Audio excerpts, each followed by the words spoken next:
What an amazing blessing to read in scripture that Hezekiah, King Hezekiah, did not exactly set his house in order to die. Instead, he set his prayer life right in order that he may live. Write that down, please, if you haven't done it. This is what we looked at last week. வீட்டை சரிப்படுத்தி ஒழுங்கு செய்து அவன் மரித்திருப்பான்.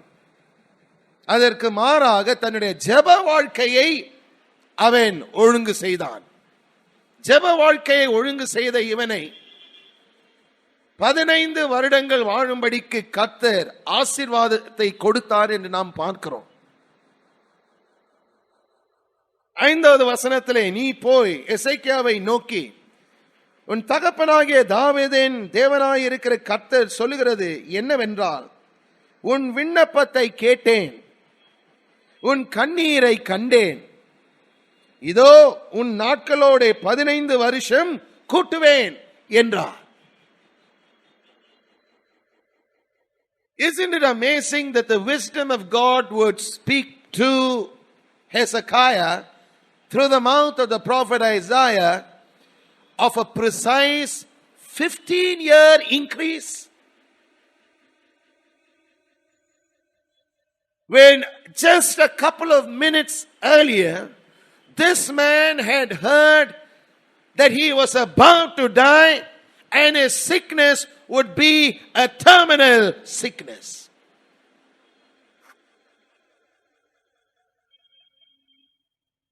I don't know whether you're catching what I'm saying.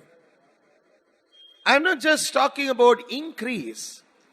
I'm talking about a preciseness even in increase. Not a vague increase.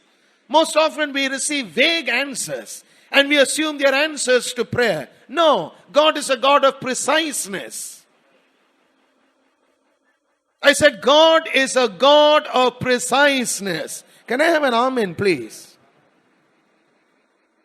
When he promised Abraham, your descendants will come out of the land of the Amorites, which was really Egypt. And they would come out of the land of Egypt and enter into the land of the Amorites, which was the land of Canaan. Follow carefully. He didn't say it will happen someday. He said exactly after 430 years, it will come to pass.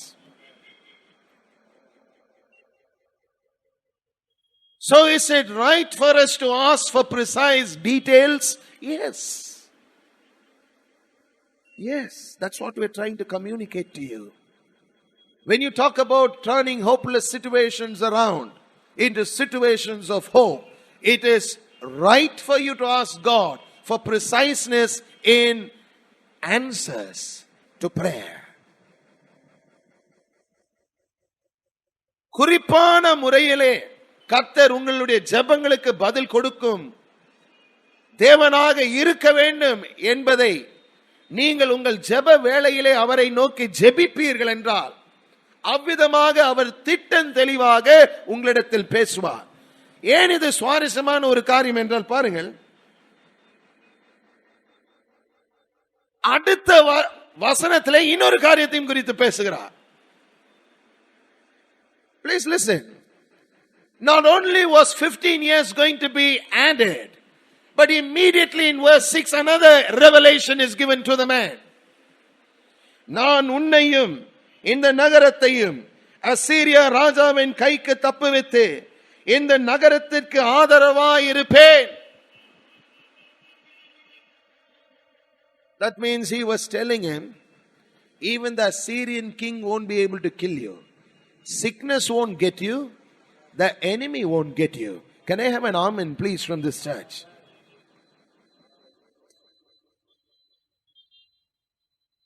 Sickness won't get you. The enemy's sword won't get you.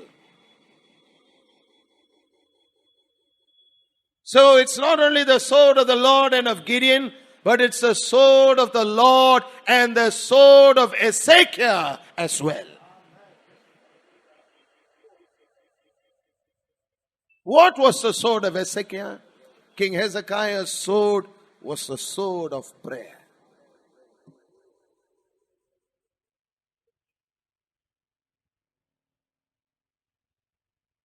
தேவனின் பட்டயம் கிதியோனின் பட்டயம் என்று மாத்திரம் அல்ல, தேவனின் பட்டயம் எசேக்கியா ராஜாவின் பட்டயமும் என்று நாம் இந்த வசனங்களிலிருந்து வாசித்து புரிந்து கொள்கிறோம். ஏனென்றால் அசீரியாவின் ராஜா உன்னை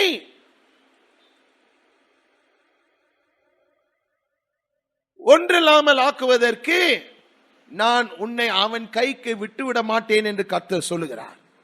உன்னையும் இந்த நகரத்தையும் அசீரியா ராஜாவின் கைக்கு தப்புவித்து, அவன் கைக்கு தப்புவிக்கும் தேவன் எப்படி அதை செய்வார்? தன் கையின் கிரியையினாலே அதை செய்வார். You must understand, if God makes you escape from another man's hand, it means his hand is irrevocably on your hand. His hand is irrevocably on your life. What is his hand? It's the anointing of God. What is his hand? It's the power of God at work in your life. What is his hand? It is the strength of God that strengthens you to far outrun the opposition and to make it.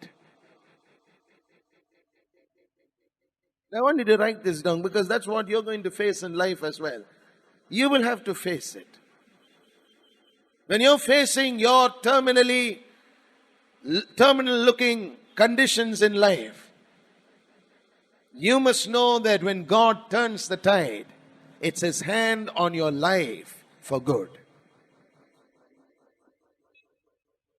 அந்த 15 வருடங்களிலே அசீரியா ராஜா உன்னை மேற்கொள்வது கிடையாது, இந்த நகரத்தை மேற்கொள்வது கிடையாது என்று கர்த்தர் தன் ஞானத்தினாலே இவனிடத்தில் பேசுகிறதை பார்க்கிறோம். Just imagine, the man was about to die just a couple of minutes earlier is now getting revelation from God about his life and the life of the city.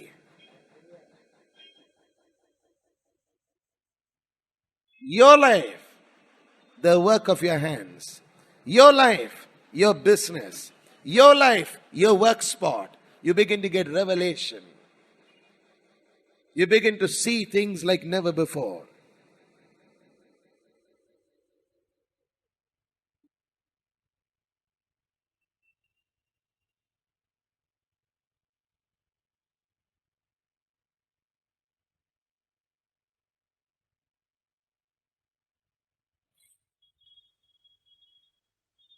அறிகுறிகள் வராதபடிக்கு நாம் விசுவாசத்திலே வளர வேண்டும் என்றால்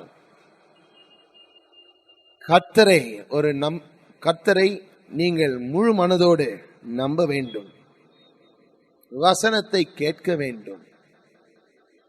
இவன் வாழ்க்கையிலே இன்னும் அந்த சுகம் உடனடியாக வரவில்லை, ஆனாலும் கர்த்தருடைய வசனத்தை அவன் விசுவாசிக்க தொடங்கினான். I want you to see something here. He first only received the word. Only after that he got the healing. Write it down, please.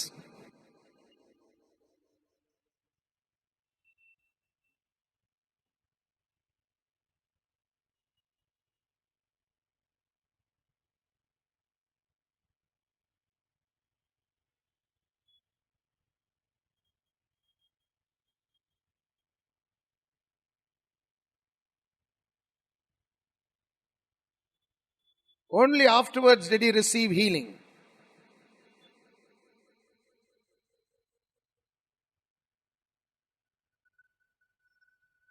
ஏன் இது முக்கியம் என்றால், கர்த்தர் நம்மோடு கூட ஒரு சில காரியங்களை பேசும் பொழுது அதை விசுவாசிக்கும்படிக்கு அவர் பேசுகிறார். ஏனென்றால் அதுதான் வழி. அந்த சூழ்நிலையிலிருந்து வெளியிலே வரும் வழி அதுதான். God doesn't create shortcuts to receiving from him. He gives you his word. Even in the midst of hopelessness, he gives you his word. Now he wants you to believe your way out of that situation. He wants you to believe your way out of that problem. He wants you to believe your way out of that peculiar life condition.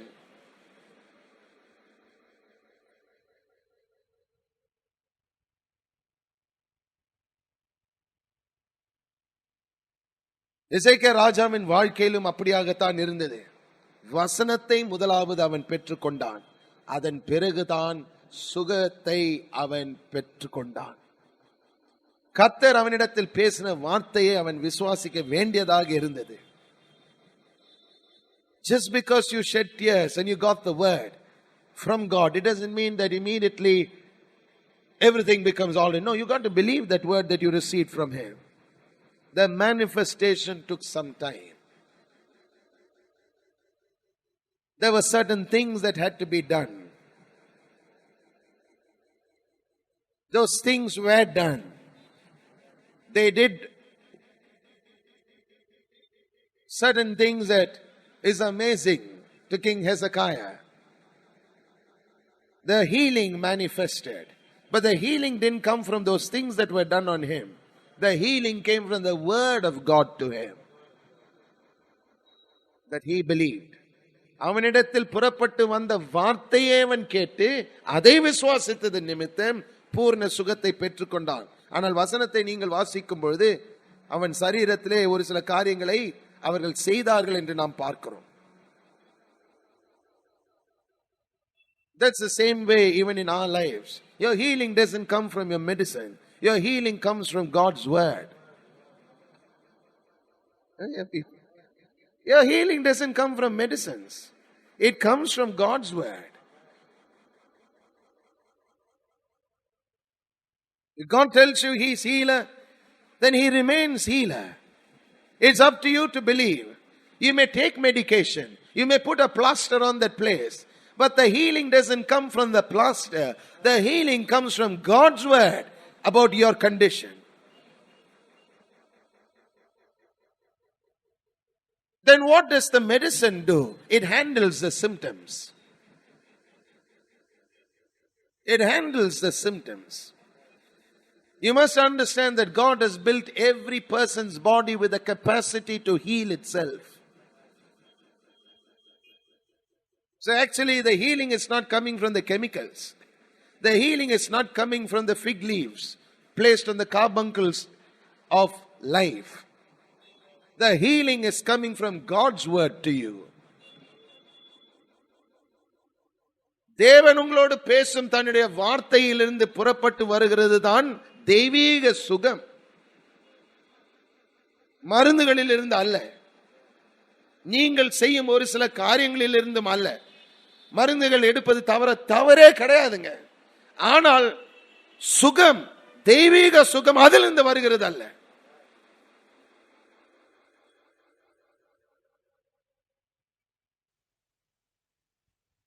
அப்போஸ்தலர் 10வது அதிகாரம் 34வது வசனத்தை நாம் வாசிப்போம்.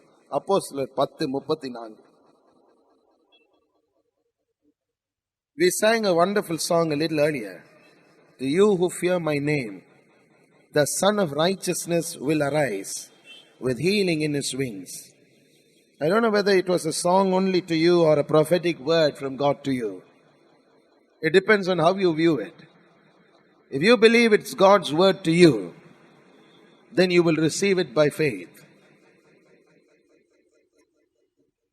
If you think it's God's word to you, you will believe it will manifest the same way He said it will. I will skip about for joy like calves led from the stall.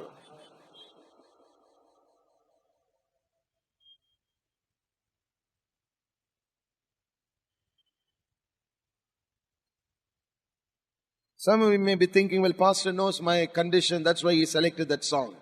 No. I have stopped selecting the songs for a couple of weeks now. Literally about 2.5 to 3 months, I am not selecting the songs. I want God to select His songs, which He wants His people to receive. I am not selecting these songs. If you are seated here, please listen. The one who is selecting the songs doesn't know what you're going through, believe me. I don't discuss it with that person. Nor does that person know you're going to come for this service. But the Holy Ghost knows. It is up to you to receive this word. If He said, to you who fear my name, the Son of Righteousness will arise with healing in His wings, and you will skip about with joy like calves led from the stall. Something was hindering you from doing it till now. Something was keeping you from treading the wicked down under your feet. Remember, it's thus saith the Lord of hosts, not thus saith Pastor Isaac. Thus saith the Lord of battles. You better don't mess with him. If he said it, then he will do it.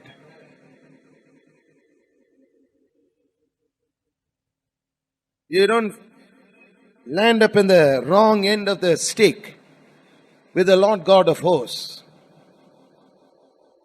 If Pharaoh was a taskmaster, he'll be a master of taskmasters. God. This morning I was reading a word from the scriptures. He says, to the just you are just, but to the froward you are froward.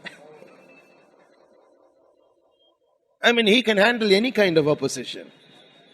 If Pharaoh was a taskmaster and you were at the wrong end of receiving something from God because of arrogance or some kind of a thing that you have let come into your life, then he'll be a taskmaster of all taskmasters.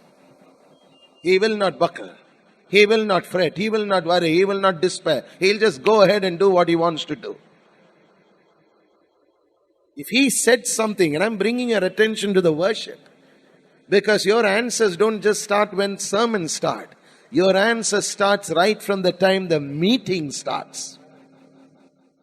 With the first prayer. With the first prayer and the worship and the songs. Everything is geared by God to speak to you. It's the good shepherd to his sheep. I said it's a good shepherd to his sheep. You are precious to him. நல்ல மேய்ப்பன் தன்னுடைய ஆடுகளுக்கு பேசும் வார்த்தைகள் அவர் பேசும் வேளையிலே அவர் கவனத்தோடு அதை பேசுகிறார். உங்கள் தேவைகள் என்ன என்று அவர் உங்கள் தேவைகள் எழும்புவதற்கு முன்பதாகவே அறிந்தவர். திட்டம் தெளிவாக உங்களிடத்தில் ஒரு காரியத்தை பேசுவார் என்றால் கவனத்தோடு அதை ஏற்றுக்கொள்ளுங்கள். ஏதோ ஒரு பாடல் நல்ல ராகம் இருந்தது என்று சொல்லி அவிதமாக துதி ஆராதனை வேளையிலே தயவு செய்து ஏனோ தானோ என்று பாடல்களை பாடாதீர்கள். Some only sing for the sake of the tune. No, you better see what God is communicating to you.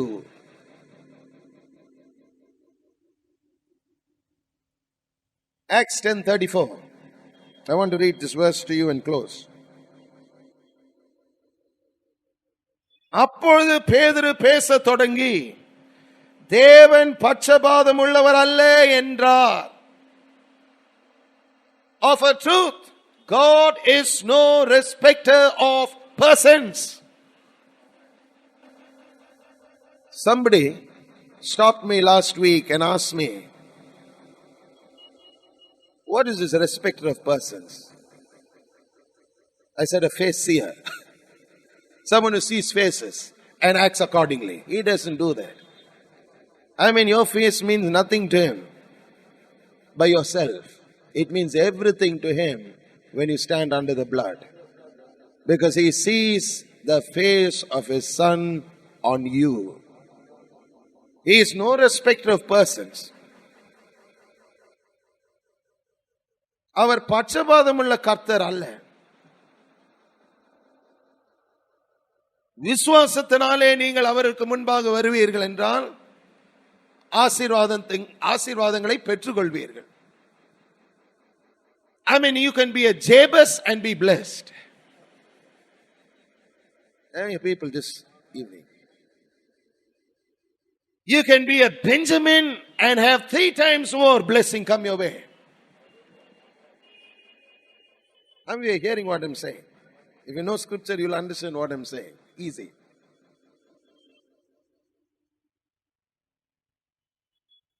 You can be a Ruth and see blessing come your way. Questionable background, cursed place, everything horrible in Moab, and yet you throw your lot with the God of Abraham, Isaac, and Jacob, there will be blessing. There will be blessing. God is no respecter of persons. அவர் பட்சபாதம் உள்ள கர்த்தர் அல்ல. முகம் பார்த்து ஆசீர்வாதங்களை கொடுக்கும் தேவன் அல்ல. That's the meaning of respecter of persons. He doesn't look at your face and give you things. He looks at the faith that you express in him and works accordingly. You can be anything. You can be a murderer and then become a man who wrote 3/4 of the New Testament.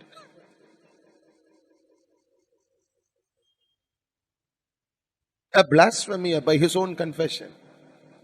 A man who tormented the church by his own confession. But God is no respecter of persons.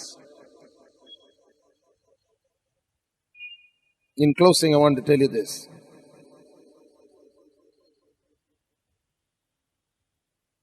தேவனுடைய வார்த்தையை நீங்கள் கேட்டு தனிப்பட்ட முறையிலே அவரை தேடுவீர்கள் என்றால், சுவர்புறமாக உங்கள் கவனத்தை திருப்பி அவரை தேடுவீர்கள் என்றால், ஆசீர்வாதம் நிச்சயமாகவே உங்கள் வாழ்க்கையிலே வரும். I have written something in the newsletter for August. You cannot be an early riser who comes before God in prayer and find yourself the loser at the end of the day. You will not be the loser. You will always gain new ground. Can I have an amen from this church? You will always gain new ground. Some people think we are playing. When we talk about getting up early and praying, they say, you don't understand, Pastor. Do I need to understand is the question. Are you praying to me? You don't have to explain to me. It is your life. You're going to face the day. You've got to be a champion who sees the day early.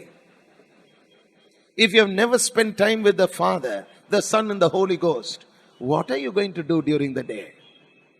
You don't know what the day will throw up. The day can throw up anything. But if you have spent time with God, if you have waited at wisdom's doorposts, listen, then wisdom will keep you one step ahead of every one of life's circumstances. You try it out. You find out how it is. Personally, what changed my life was those teachings in Psalm 23 that I taught about. Just changed my life about prayer. I never knew that sheep can go without drinking water for days on end. I really never knew it. I learnt about the truth. The way they go without drinking water for days on end is because they draw from the dew that settles on the early morning feeding times when they enter pastures early. That's why shepherds lead them into pastures very, very early in the morning, so they can not only eat on the rich foliage, but also take in the dew that is settled on the grass or whatever they're going to consume. That way, sheep don't need to drink often. I never knew it.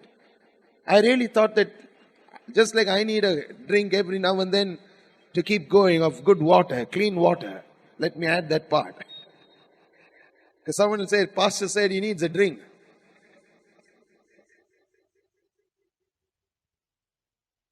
Clean water, good water.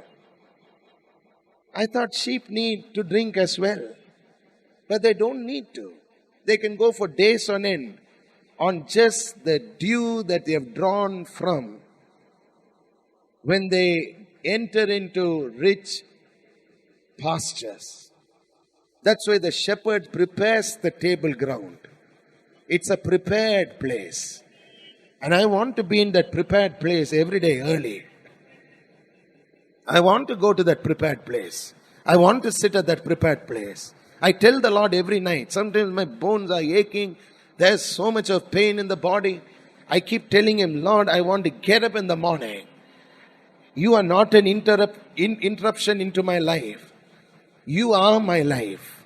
My prayer time is important because you are the most important person to me. I want him to hear it. Does he get bored with what I say? No, he's never said it. In all these many months since I started, after learning about that truth in Psalm 23, he has never told me once, stop praying that prayer. I'm bored. Every day in the morning I meet with him.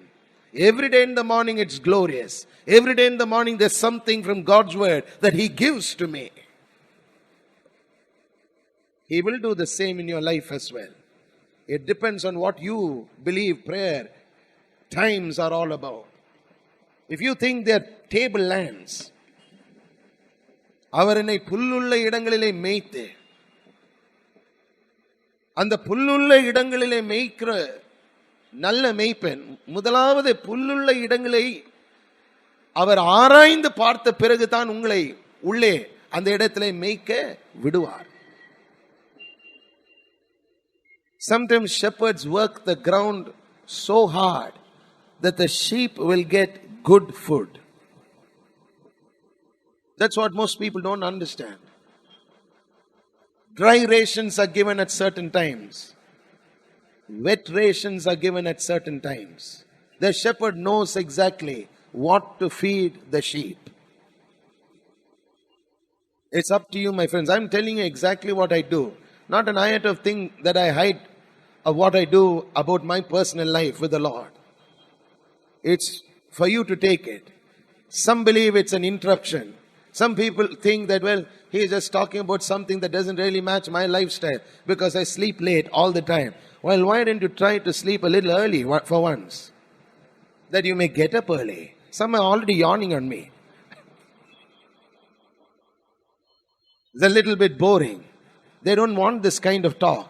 But how else can you understand Bible prosperity?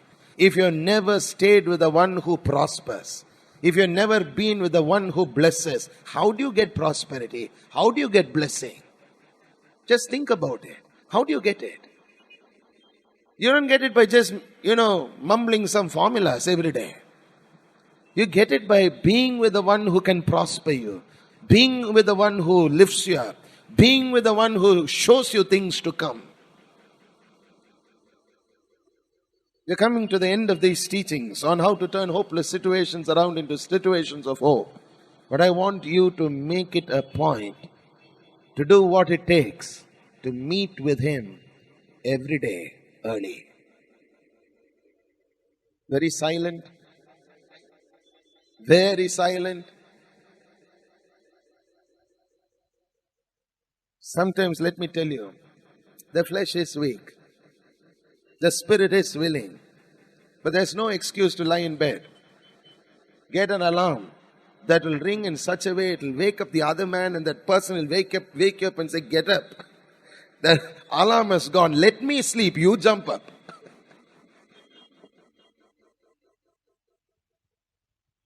Someone told me of something that happened the other day. Gone to a 3-star hotel, sleeping in the bed, tired, beautiful AC on. Set the alarm, went to sleep, slept through the alarm. The other person got up and said, how long your alarm was ringing? Get up! I got up early, hearing your alarm ring. Do what it takes. I am not joking. Do what it takes. I don't trust myself to get up early in the morning because sometimes I am really fagged out. I am tired. I could just sleep right now. If you'll let me sleep, you'll hear me snore. That's how tired sometimes I am. But do what it takes to meet with him. He will bless you. He will prosper you. He will speak a word of life to you. He spoke to King Hezekiah. Even before Isaiah crossed the courtyard, he told him, go back. Just imagine, it must have been confusing to Isaiah. Just a few minutes earlier, he told him, set your house in order, you're going to die. Now he's got another word from God. He must have looked and said, God, what are you saying? He said, no, just go and tell him what I'm saying. 15 more years for you. Let's all rise up to our feet this evening, please.